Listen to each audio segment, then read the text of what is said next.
everybody and welcome to Database Camp. My name is Sarah and in today's video I'm going to be continuing my reading of Racism in America. So if you wanted to know more about what inspired me to create this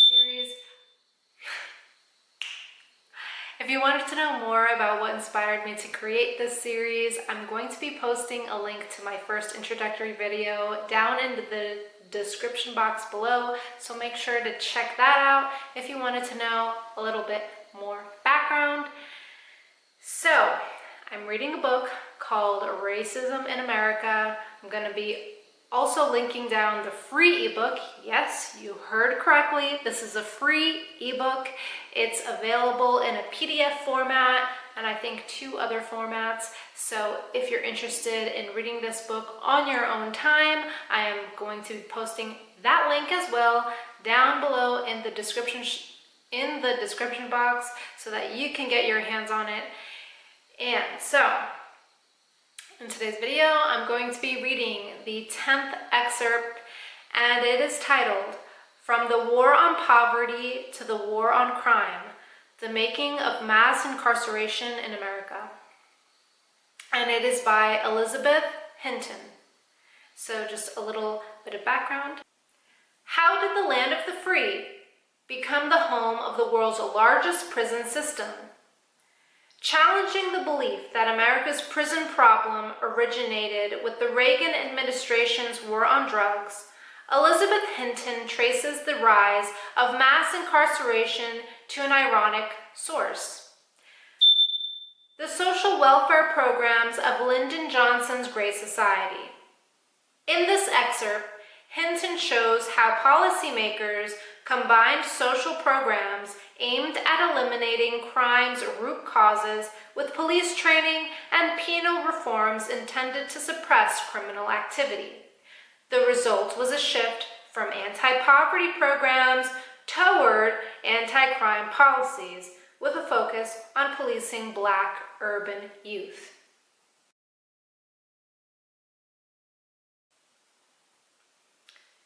The roots of mass incarceration had been firmly established by a bipartisan consensus of national policymakers in the 2 decades prior to Reagan's war on drugs in the 1980s.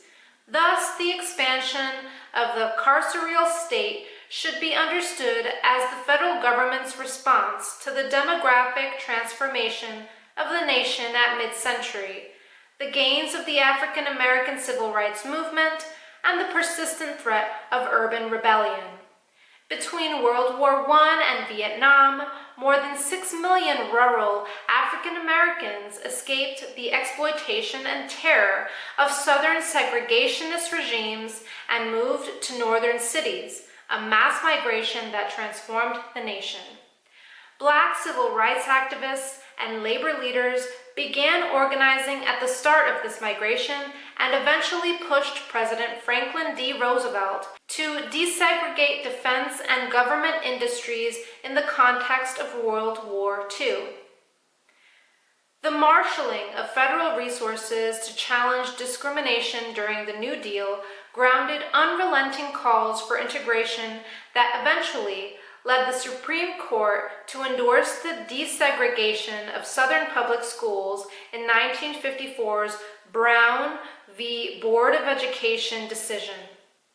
With Jim Crow's separate but equal principle destabilized, the African American protest movement flourished, using direct action tactics, petitions, and class action lawsuits to demand an end to racial inequality.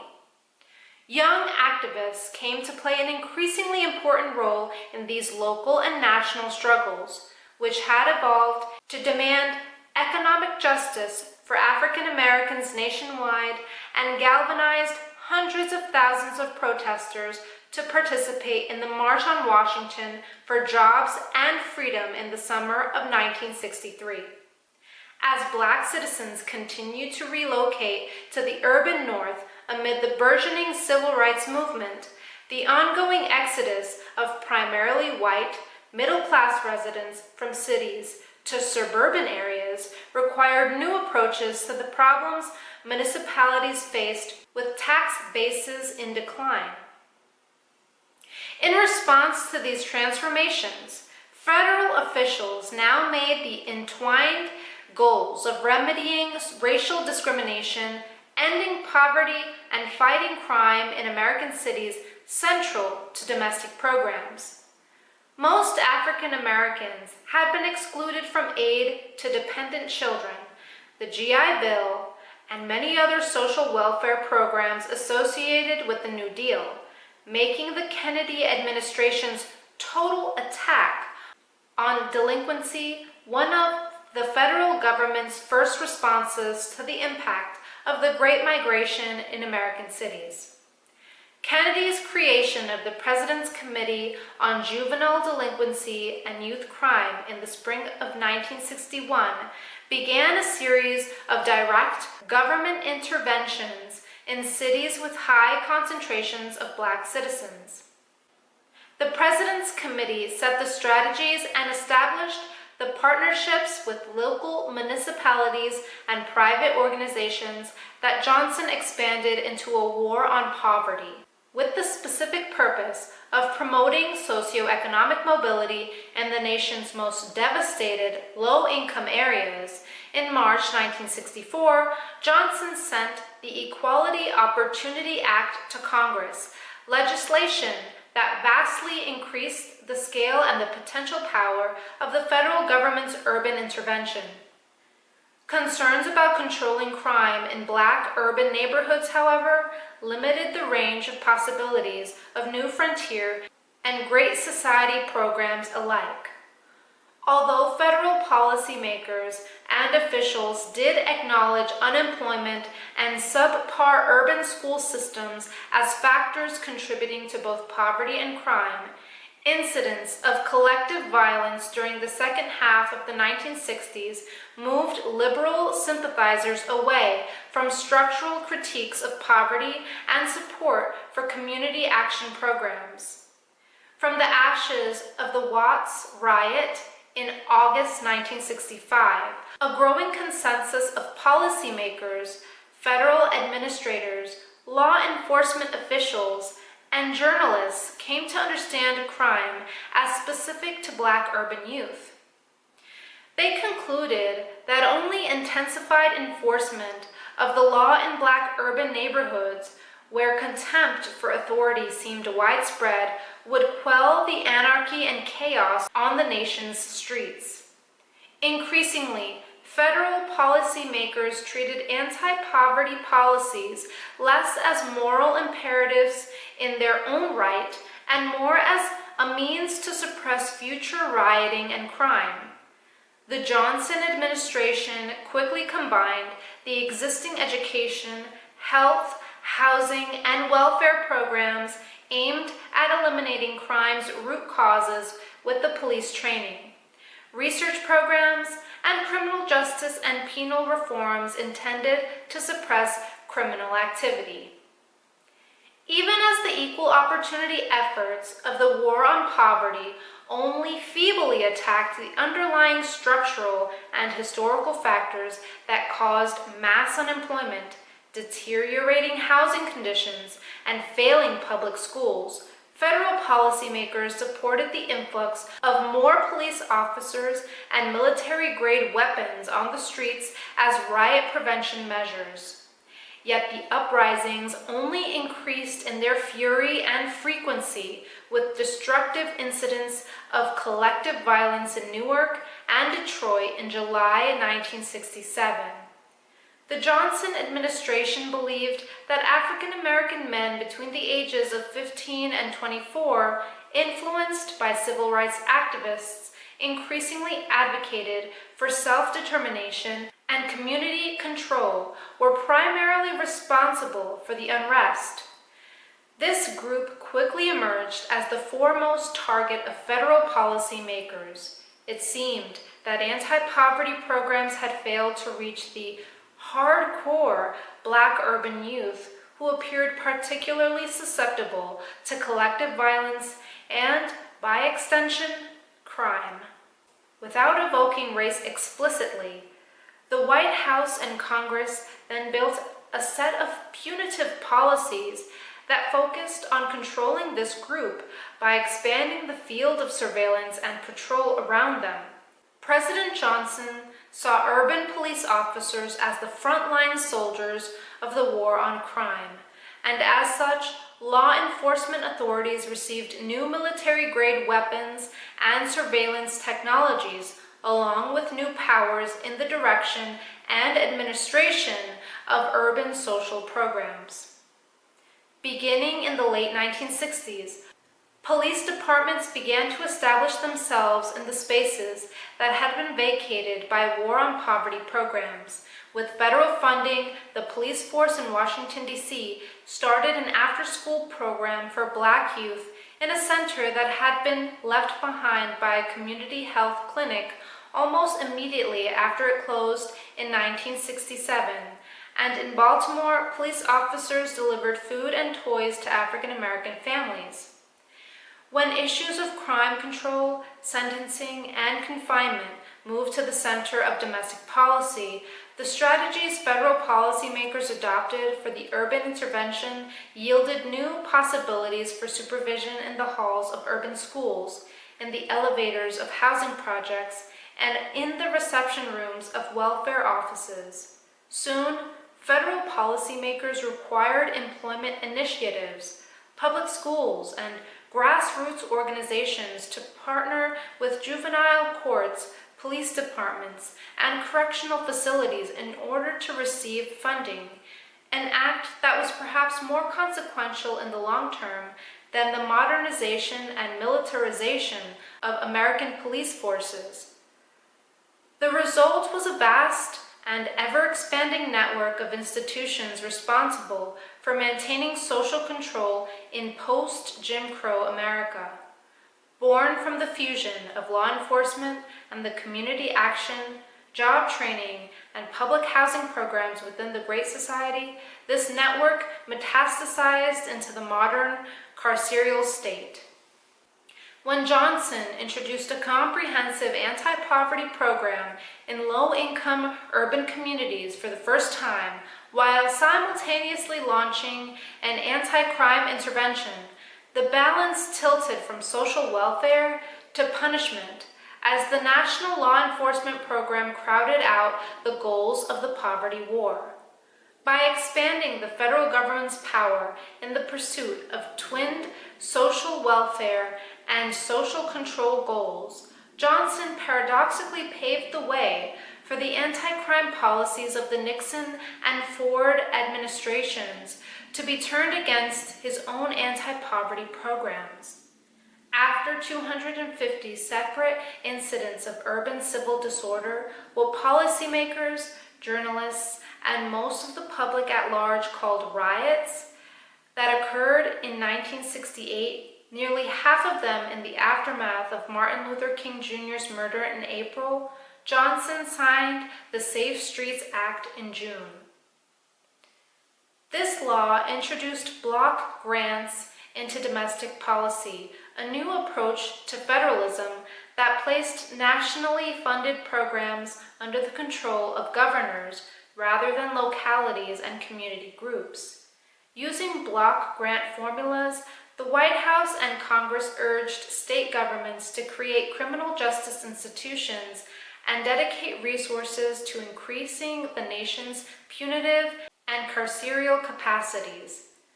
Directives from the executive branch propelled the revolution in American law enforcement and criminal justice, but block grant formulas allowed states to develop crime control strategies as they wished, as long as they matched or contributed to congressional allocations.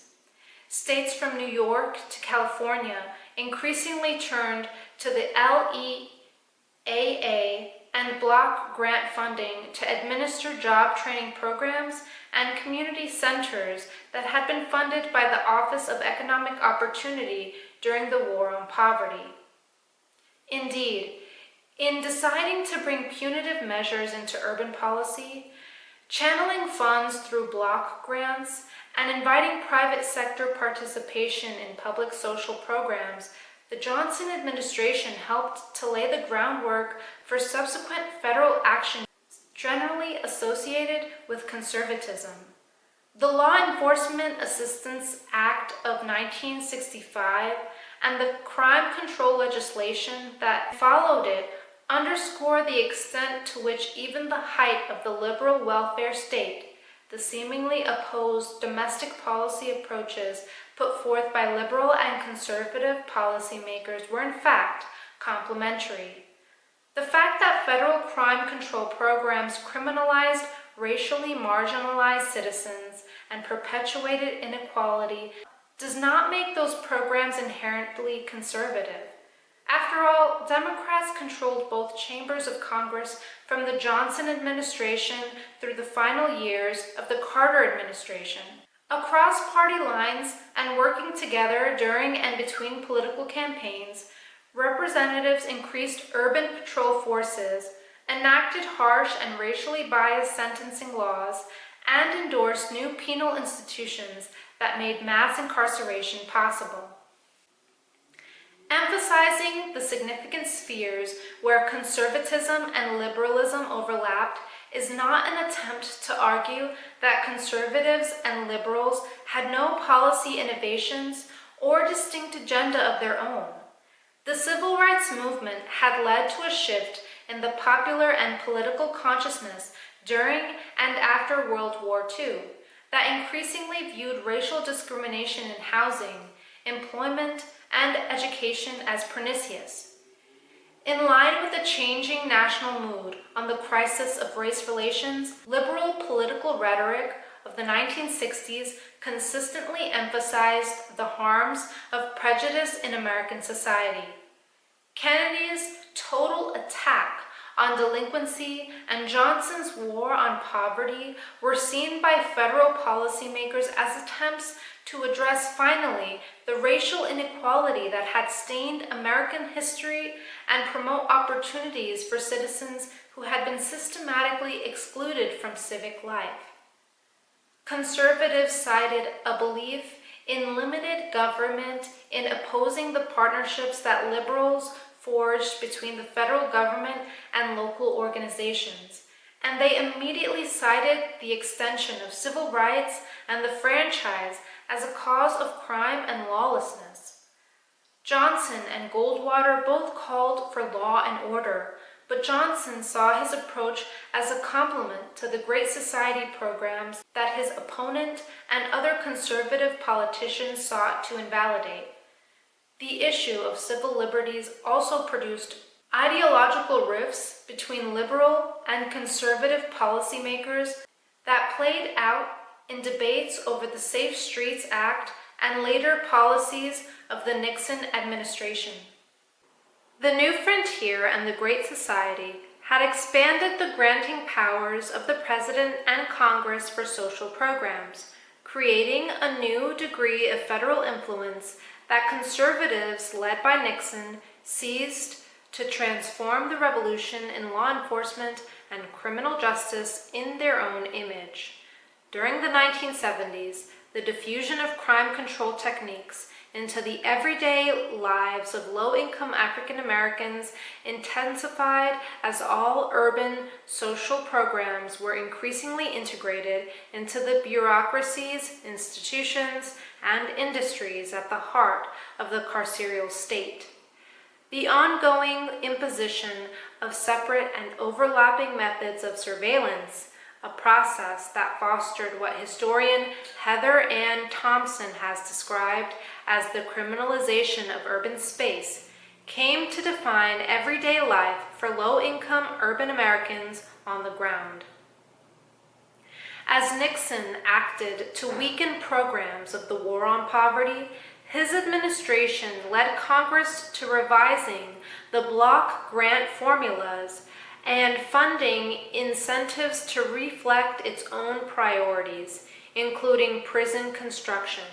Although states had relative autonomy in how they spent money designated for crime control purposes, Block grants firmly established the goal of expanding incarceration in the early 1970s, building from the wiretapping provisions that Johnson reluctantly endorsed when he signed the Safe Streets Act. New crime control policies advocated by conservative policymakers led to some of the gravest civil liberties violations in American history.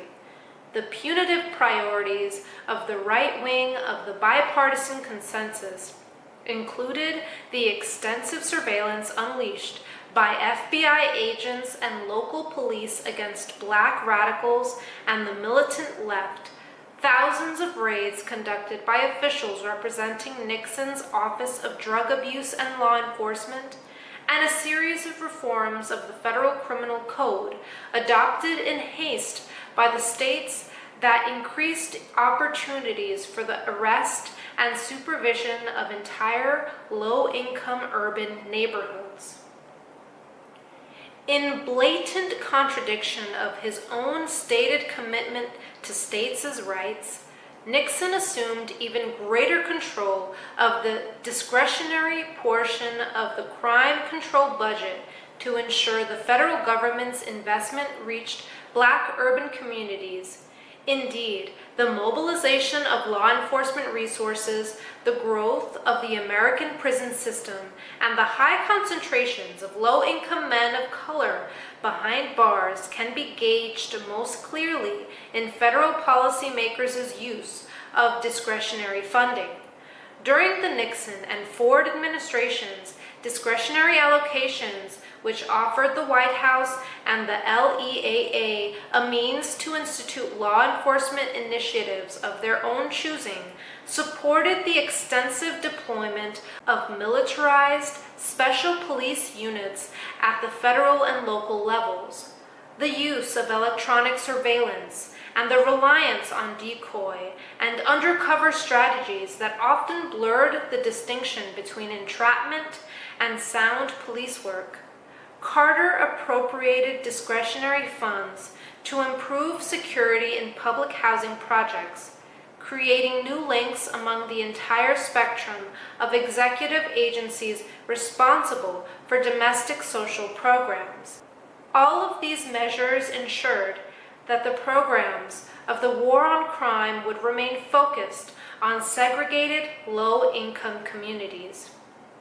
Although members of the broad political consensus that mobilized the war on crime and later the war on drugs differed over the contours of government surveillance and civil liberties in general, their determination to police low-income urban citizens proved to be a more powerful unifying force.